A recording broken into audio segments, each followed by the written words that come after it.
9th class. ये हमारी आज की वर्कशीट नंबर 49। डेट है हमारी 23 दिसंबर। टॉपिक हमारा चल रहा है इतिहास से यूरोप में समाजवाद और रूसी क्रांति। आज की वर्कशीट में हम रूस में होने वाली घटनाओं के बारे में जानेंगे। 20वीं शताब्दी की शुरुआत में भी जार संसद के अधीन नहीं था। जो जार था वो संसद के अधीन नहीं था, जो वहाँ का शासन था और संसद के अधीन नहीं था।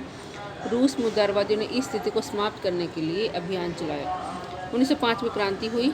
उसके दौरान उन्होंने संविधान की मांग के लिए सोशल डेमोक्रेट्स और समाजवादी क्रांतिकारी को साथ लेकर किसानों और श्रमिकों के बीच काफ़ी काम किया। 1905 की जब क्रांति हुई थी, जब खूनी रविवार के नाम से जाना जाता है, कि संडे के दिन हुई थी। ये क्वेश्चन आ जाता है कि 1905 क्रांति को कौन सी क्रांति कहा जाता है, क्या किस नाम से जाना जाता है या क्यों हुई। साम्राज्य में उनका समर्थन पोलैंड में राष्ट्रवादियों और मुस्लिम बहुल क्षेत्रों में इस्लाम के आधुनिकीकरण के समर्थक जदीदियों द्वारा किया गया, जो अपने समाज का नेतृत्व करने के लिए आधुनिक इस्लाम चाहते थे। लोगों ने उसका समर्थन किया क्योंकि उनके अपने अपने लाभ थे। 1905 की क्रांति और खूनी रविवार। रूसी मजदूरों के लिए 1904 का साल बहुत बुरा रहा। जरूरी चीज़ों की कीमत इतनी तेज़ी से बढ़ी कि वास्तविक वेतन में 20% तक की गिरावट आ गई। जब रूसी श्रमिक सभा जो 1904 में बनी थी के 4 सदस्यों को तिलोव आयरन वर्क्स में उनकी नौकरी से हटा दिया गया, तो मजदूरों ने आंदोलन छेड़ने का ऐलान कर दिया। उनको नौकरी से हटा दिया गया तो आंदोलन छेड़ने का ऐलान कर दिया। अगले कुछ दिनों के भीतर सेंट पीटर्सबर्ग के 11,000 से ज़्यादा मजदूर काम के घंटे घटाकर 8 घंटे किए जाने, तनख्वाह में वृद्धि और कार्यस्थल में सुधार की मांग करते हुए हड़ताल पर चले गए। 11,000 से ज़्यादा मजदूर जो थे वही चाहते थे काम के घंटे कम किए जाए, तनख्वाह बढ़ा दी जाए और जो वहाँ पर परिस्थितियाँ थी उनमें सुधार किया जाए, और वो हड़ताल पर चले गए। इसी दौरान जब पादरी गैपोन के नेतृत्व में मजदूरों का एक जुलूस विंटर पैलेस के सामने पहुँचा, तो पुलिस और कोसेक्स ने मजदूरों पर हमला बोल दिया। वहाँ की जो व्यवस्था थी उन्होंने मजदूरों पर हमला कर दिया। इस घटना में 100 से ज़्यादा मजदूर मारे गए और लगभग 300 लोग घायल हुए। इतिहास में इसी घटना को खूनी रविवार के नाम से जाना जाता है। 1905 की क्रांति शुरुआत इसी घटना से हुई थी। ये वाली घटना खूनी रविवार, तो 1905 की क्रांति शुरू हो गई। सारे देश में हड़ताल होने लगी। जब नागरिक स्वतंत्रता के बारे में शिकायत करते विद्यालय अपनी कक्षाओं का बहिष्कार करने लगे, तो विश्वविद्यालय भी बंद कर दिए गए।